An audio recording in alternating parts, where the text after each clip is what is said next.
Ben Graham investing encouraged turnover. Looking at Berkshire's holdings, concentration, and long term, are you still a 15% Phil Fisher and 85% Graham? I don't know what the percentage would be. I'm 100% Ben Graham in those 3 points I mentioned earlier, and those really count. I was very influenced by Phil Fisher when I first read his 2 books back around 1960 or thereabouts, and I think that they're terrific books. I think Phil is a terrific guy. So I think I probably gave that percentage to, I think I first used it in Forbes one time when Jim Michaels wrote me, and I think it was one of those things I just named a number. But I think I'd rather think of myself as being a sort of 100% Ben Graham and 100% Phil Fisher, and in the points where they don't, and they really don't contradict each other. It's just that they had a vastly different emphasis. Ben would not have disagreed with the proposition that if you can find a business with a high rate of return on capital that can keep using more capital on that's the best business in the world.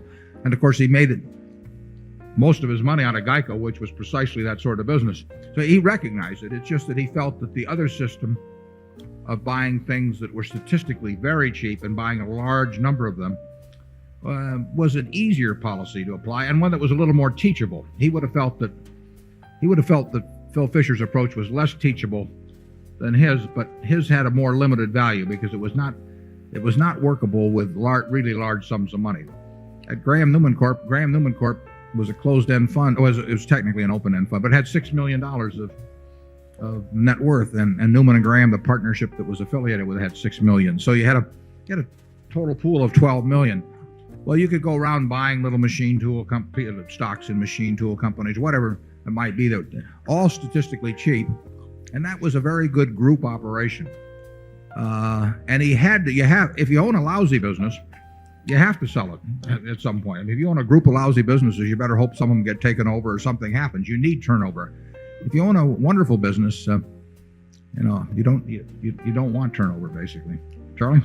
What was interesting to me about the Phil Fisher businesses is that a very great many of them didn't last as wonderful businesses. One of his businesses was Title Insurance and Trust Company, which dominated the state of California. It had the biggest title plant, which was maintained by hand, and it had great fiscal solvency and integrity and so forth. It just dominated a lucrative field. And along came the computer. And now you could create it for a few $1 million, a title plant, and keep it up without an army of clerks. And pretty soon we had 20 different title companies, and they would go to great big customers like big lenders and big real estate brokers and pay them outlandish commissions by the standards of yore, and bid away huge blocks of business. And in due course, in the state of California, the aggregate earnings of all the title insurance companies combined went below zero, starting with a virtual monopoly. So it looked like a monopoly. So very few companies are so safe that you can just look ahead 20 years. And technology is sometimes your friend and it's sometimes your bitter enemy. If Title Insurance and Trust Company had been smart, they would have looked on that computer, which they saw as a cost reducer, as one of the worst curses that ever came to man.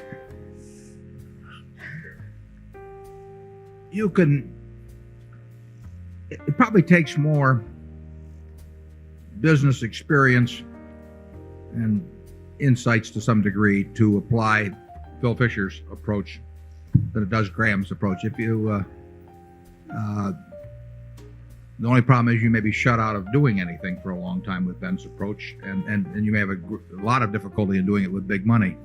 But if you strictly applied, for example, his working capital test, security, it will work. It just may not work on a very big scale, and there may be periods when you're not doing much.